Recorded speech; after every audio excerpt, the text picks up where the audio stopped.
Nice to meet you all. From today, I'll be working here. My name is George, and I'm looking forward to collaborating with all of you. At 45, I had to change jobs. An accident injured my leg, making it hard for me to walk. In my previous job, I was active in field sales, but now that's impossible. When I decided to switch jobs, my boss tried to find something for me, but fieldwork was the main focus there. I didn't want to burden the company, so I moved on. I was married to my college sweetheart at 30, but we divorced 3 years later. I was too focused on work and neglected my family. When my wife brought up divorce, I was so shocked I couldn't eat for a while. It took time, but I've recovered and feel positive again. Since the divorce, I haven't had a girlfriend. Not because I'm not a ladies' man, but because I don't feel like being in a relationship. Because of the accident, I can't move quickly, so physically demanding jobs are out. That's why I shifted to this company, where desk work is the primary focus. I'm not very good with computers, so getting hired here feels like a miracle. My mentor here is Emily. She's 33 and a team leader, younger than me. She's known for her beauty and efficiency at work, but she's quite reserved. I didn't know how to interact with her, and it seemed she didn't like me. When I greeted her with a smile, she quickly handed me some documents and said, "Please get started on this." I'm not a quick learner and tend to make the same mistakes repeatedly. Whenever I messed up, Emily would say without looking up, "Please try not to create more work for others." Even when I apologized, she wouldn't respond. Some colleagues seemed to enjoy watching me get scolded. One of them was Mike. He's the same age as Emily and joined the company at the same time. Rumor has it Mike has a crush on Emily. He's good-looking with a refreshing demeanor and one of the top performers. But to be blunt, Mike is kind of a jerk. He's nice to the attractive employees but cold to others. I once overheard him rank female employees, saying things like, "I don't talk to women below an 8. Since I was having a hard time picking up on the work, he'd mocked me, saying, "Maybe that's why your wife left you." George. Being new to the company, I couldn't outright deny it and could only manage a wry smile. Sometime later, my welcome party was held at the company. That day, I got to chat with colleagues I hadn't talked to before and had a great time. As the party was winding down, one of the colleagues suggested we should all go skiing or something next time. Immediately, that colleague glanced at my leg and awkwardly suggested an alternative. Actually, forget skiing. How about a food tour instead? While others agreed, saying, "Sounds good," I felt guilty for making everyone consider my condition. But then Mike chimed in, I actually have these special skiing invitations. I have enough for everyone. How about we all go?" The other coworkers replied, but looking at me with an uncomfortable expression. "Just go on without me. I'm not as young as the rest of you. Have a good time with the younger folks," I said. Suddenly, Mike burst out laughing. "What are you talking about? I never intended to invite you, George, in the first place. You just slow us down." It was clear Mike was heavily drunk, acting much worse than usual. Another coworker defended me, saying, "That's a bit too much, don't you think?" But Mike didn't care.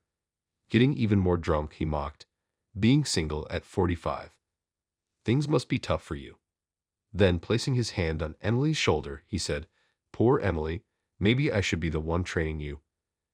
As I was pondering how to respond, Emily, who was nearby, rebuked, "Stop making baseless comments. I'm George's mentor here. And Mike, you've had too much. Maybe cool down in the restroom or something." Seeing Emily's calm demeanor, the room went silent. Mike was probably at a loss for words.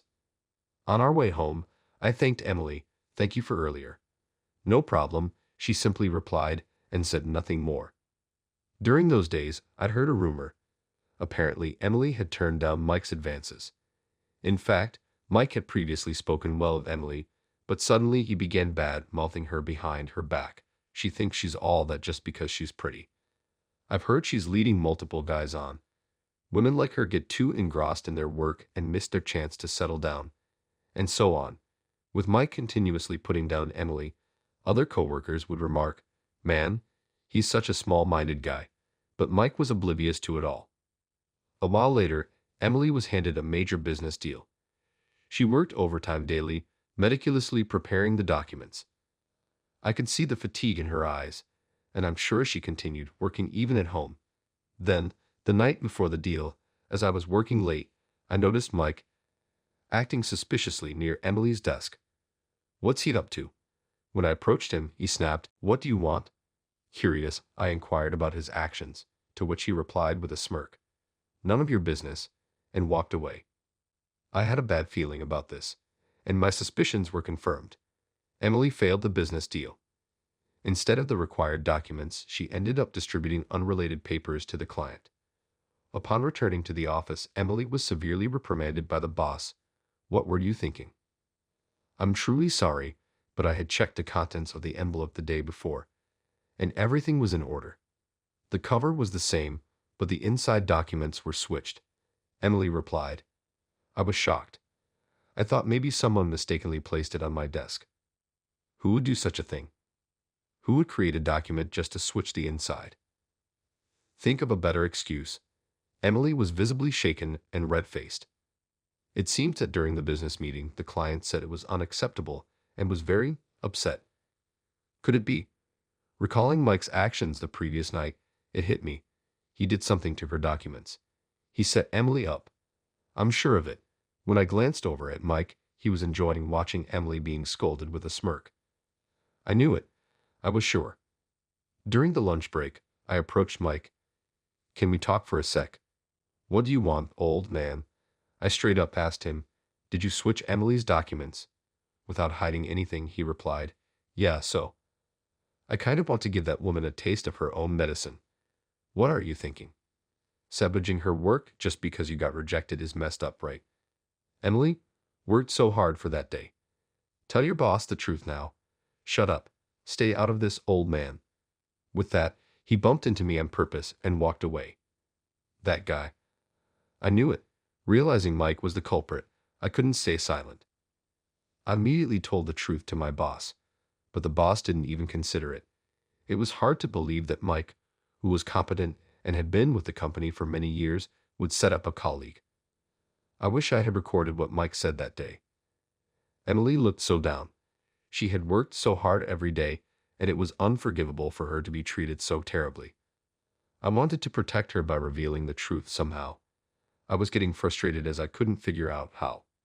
One day, I overheard a colleague saying, "Emily might be transferred to the regional branch." I heard the directors talking about it earlier. It seemed Emily also heard about this. She murmured in a low voice, "It's over for me. Maybe I should just accept the transfer quietly." Made the representative of AB Trading Company so angry it can't be helped. I was surprised to hear that. "You just mentioned AB Trading Company." "Yes, you know it right. It's a big company." "Emily, don't give up yet. We can definitely do something about this." Will you trust me with this?" "Huh." Emily made a shocked expression at those words. Soon after, I made a call to a person. "Hello, long time no see. It's George. Sorry for calling suddenly. Co. Johnson, the company that Emily failed in the big deal with, was my former employer." I was surprised to hear the company name from her. I never mentioned my previous job, and I hadn't told anyone the company's name. I was so close to the CEO of my previous company, Mr. Johnson, that we occasionally went out for drinks. Co. Johnson is a young company CEO who is 3 years younger than me, and he is quite strict about his work. But he's a person who appreciates the hard work of his subordinates, and I respect him a lot. "Even if you don't get results, the process of your efforts is important," he always said. I didn't have any talent, but my only strength was my effort, and fortunately, Coach Johnson always appreciated me. In fact, there is a connection between me and the CEO. He has a young son, and I once saved him from a traffic accident. On my way to work one day, I saw a boy trying to cross the road in front of me, and a truck was coming towards him. However, the boy did not notice this and continued walking. "Watch out." With that shout, I pushed the boy out of danger. The boy was safe, but I ended up with a lingering injury in my leg. The boy I saved turned out to be the son of Coach Johnson. That day, Mr. Johnson had left his work phone at home, and since his son had the day off from school, he was on his way to deliver it to the office when the incident happened. I don't regret saving his son. I decided to leave the company partly because I couldn't do field sales anymore, but also because I felt my presence would make Mr. Johnson feel guilty and cause him pain. So I chose to distance myself from that company. Before I quit, Mr. Johnson told me, "If there's anything I can do for you, just let me know. I'll do whatever I can to help."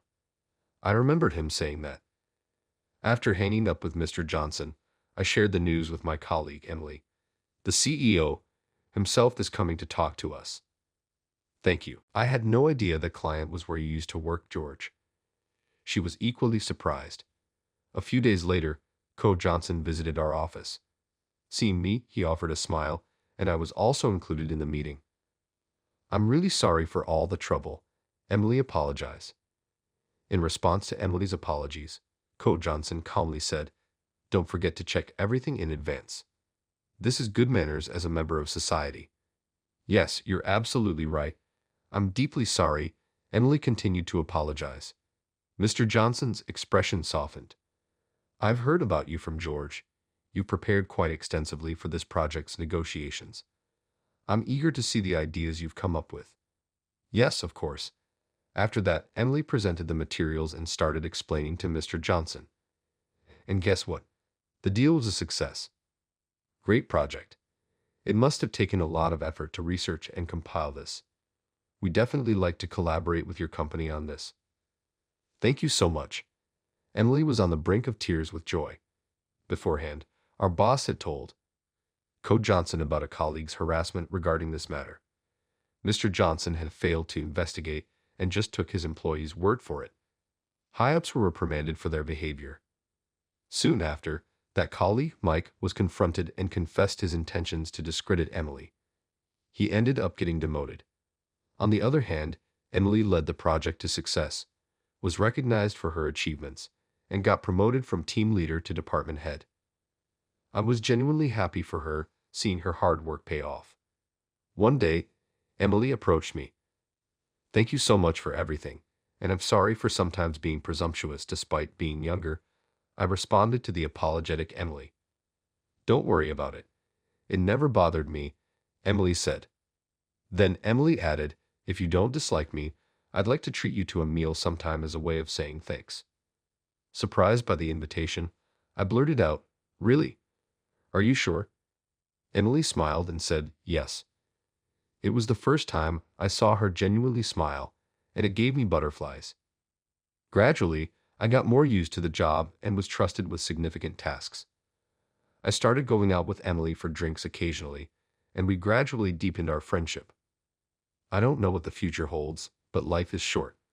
Hoping for more good times ahead, I continue to work diligently,